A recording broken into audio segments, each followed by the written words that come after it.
Welcome back to our channel. Today we'll discuss a development that may not have received much attention, but it could have significant implications for Philippine naval power.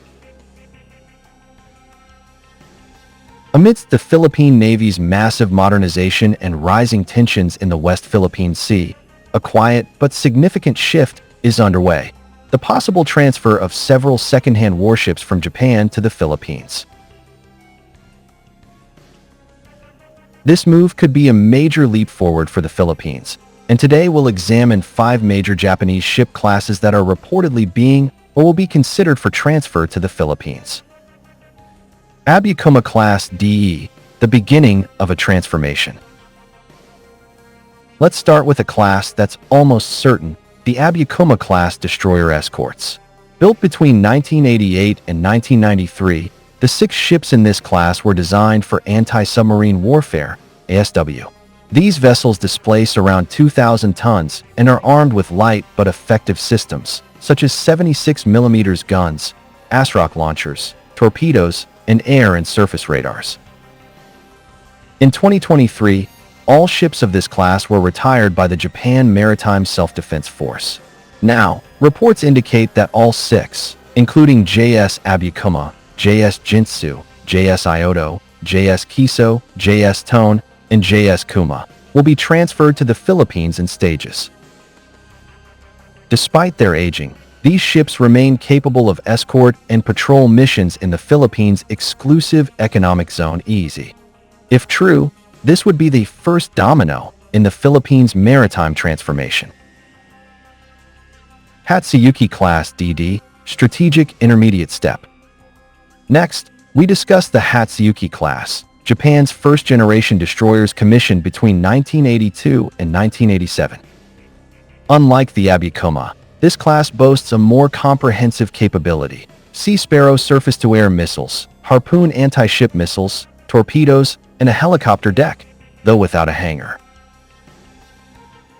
The Hatsuyuki class is the first Japanese destroyer to utilize an integrated combat system.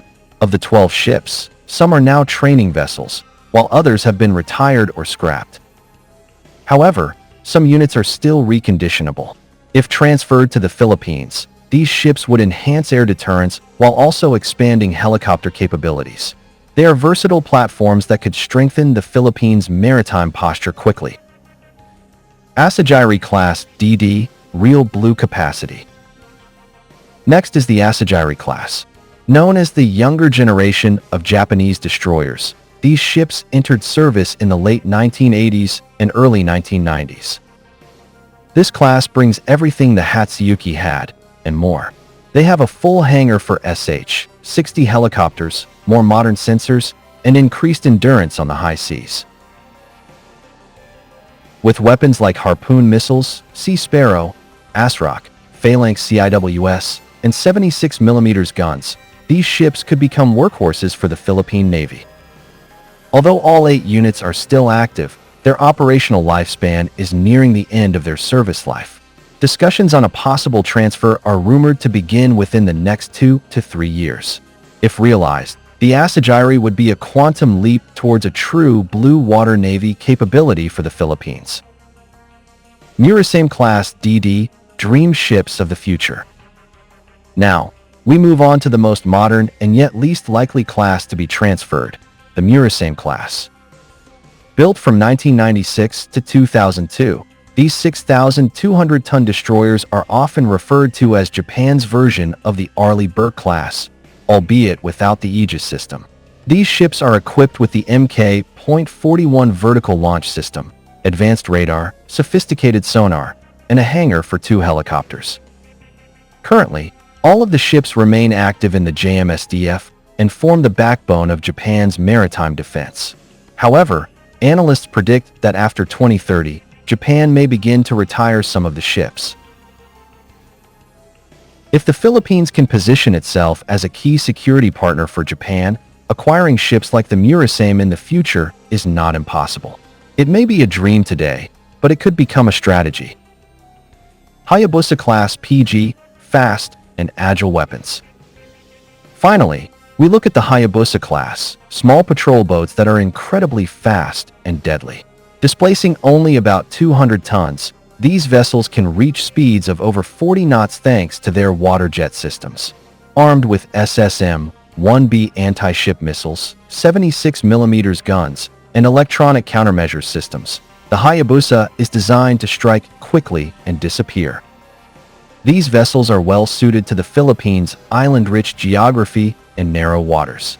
The Hayabusa can be used for rapid interception, coastal defense, and guerrilla-style sea denial operations in disputed areas.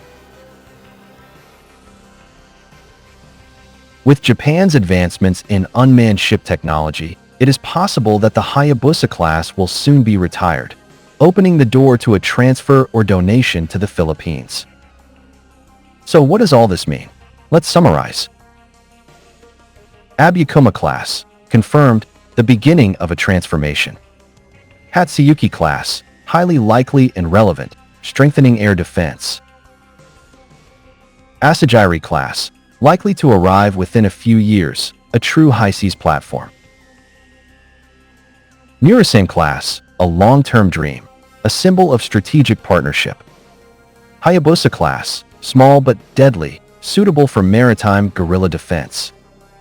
These ships are not only symbols of military might, but also evidence of the close strategic relationship between the Philippines and Japan.